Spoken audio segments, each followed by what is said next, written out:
anak-anak, kita akan pertemuan hari ini kita akan mempelajari tentang objek IPA dan pengamatannya. Jadi pada bab 1 ini kita akan mempelajari ada dua submateri. Yang pertama itu ada penyelidikan IPA, kemudian ada pengukuran sebagai bagian dari pengamatan. Nah, di penyelidikan IPA ini kita lihat yang pertama itu ada keterampilan proses dalam IPA, kemudian yang kedua itu ada sikap ilmiah. Nah, keterampilan proses pada IPA yang pertama itu ada atau yang biasa disebut dengan basic skill. Jadi yang pertama itu ada keterampilan mengamati. Nah, mengamati ini adalah proses pengumpulan data tentang fenomena atau peristiwa dengan menggunakan inderanya gitu. Kalau kita tahu makhluk hidup itu mempunyai 5 indera, panca indera gitu. Untuk dapat menguasai keterampilan mengamati, siswa harus menggunakan sebanyak mungkin inderanya gitu, yakni melihat, mendengar, merasakan, mencium, dan mencicipi. Dengan demikian dapat mengumpulkan fakta-fakta yang relevan dan memadai. Kemudian yang kedua ada keterampilan mengelompokkan, mengklasifikasi.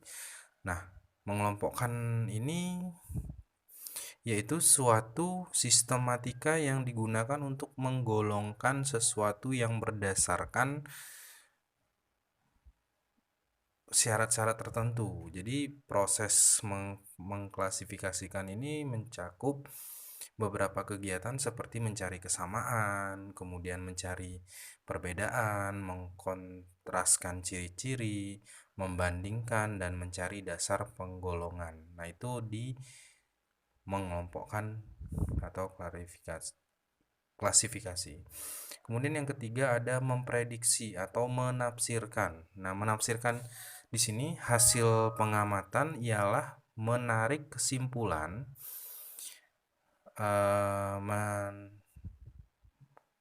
tentatif dari data yang dicatatnya.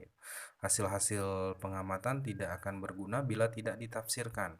Karena itu dari mengamati langsung lalu mencatat setiap pengamatan secara terpisah, kemudian menghubung-hubungkan hasil-hasil pengamatan itu. Kemudian siswa mencoba menemukan pola dalam suatu seri pengamatan dan akhirnya membuat kesimpulan. Jadi menafsirkan ini kita tafsirkan dulu apa yang kita mau amati gitu. Kalau setelah kita tafsirkan baru kita bisa memperoleh kesimpulan. Kemudian ada keterampilan mengkomunikasikan. Jadi dalam mengkomunikasikan ini siswa dituntut untuk bisa menyampaikan apa yang sudah mereka perbuat selama ini, artinya di bidang basic skill. Nah, kemudian ada yang kedua itu keterampilan proses sains terintegrasi. Jadi ini merumuskan masalah, kemudian yang kedua mengidentifikasi variabel, kemudian mendeskripsikan hubungan antar variabel, kemudian mendefinisikan variabel secara operasional, kemudian memperoleh dan menyajikan data, menganalisis data, merumuskan hipotesis, merancang penelitian, dan yang terakhir adalah melakukan penyelidikan atau percobaan. Nah, biasanya kalau kita misalkan melakukan proses sains yang terintegrasi ya, kita harus ada poin-poinnya ini gitu, dari merumuskan masalah. Jadi kita harus menemukan dulu masalah apa yang akan kita ambil, kemudian mengidentifikasi variabel, kemudian mendeskripsikan hubungan sampai dengan melakukan penyelidikan atau percobaan. Itu adalah yang terakhir. Kemudian yang selanjutnya yaitu sikap ilmiah. Nah, sikap ilmiah ini yang pertama mampu membedakan opini dan fakta. Jadi, kita harus mampu membedakan pendapat dan kenyataan. Jadi, kalau misalkan kita tidak bisa membedakan hal tersebut, nanti antara opini dan fakta kita samakan, nanti akan salah besar. Kemudian berani mencoba. Jadi, kita harus dituntut untuk berani mencoba sesuatu, jangan takut, jangan pesimis, dan lain sebagainya. Kita harus optimis.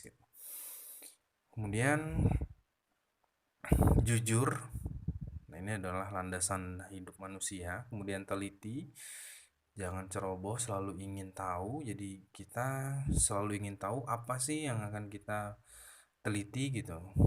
Jadi rasa penasaran itu timbul. Kemudian objektif. Objektif ini adalah eh, kita fokus pada satu tujuan gitu. Kemudian yang selanjutnya adalah mau bekerja sama, karena kita kalau sendiri kita akan kesulitan. Terbuka dan fleksibel. Jadi kita harus selalu terbuka, harus fleksibel juga. Kemudian bertanggung jawab, ini adalah ranah yang sangat penting gitu.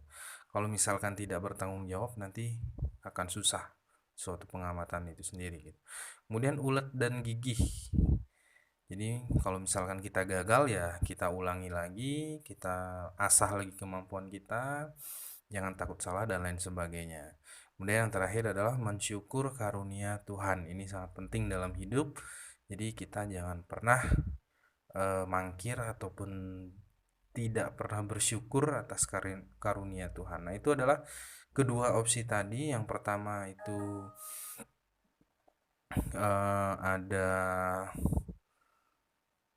keterampilan proses dalam IPA. Kemudian yang kedua itu ada sikap ilmiah. Nah, selanjutnya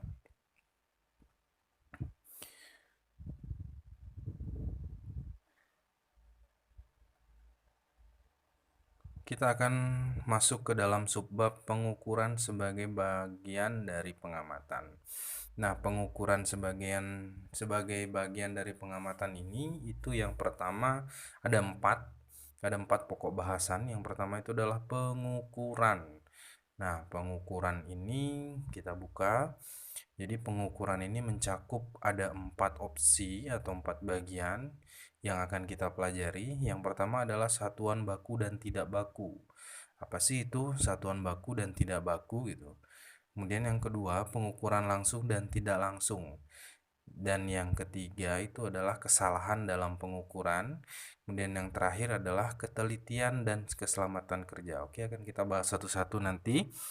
Jadi pengukuran ini dapat didefinisikan sebagai berikut. Jadi kegiatan suatu besaran yang diukur dengan besaran sejenis yang dipakai sebagai satuan. Nah, itu adalah pengertian dari pengukuran. Ingat, pengukuran adalah kegiatan suatu besaran yang diukur dengan besaran sejenis yang dipakai sebagai satuan. Oke.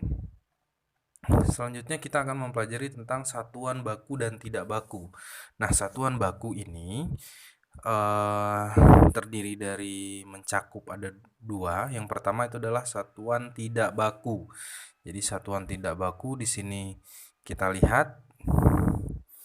Jadi kita contohkan, analogikan, ini ada gambar manusia.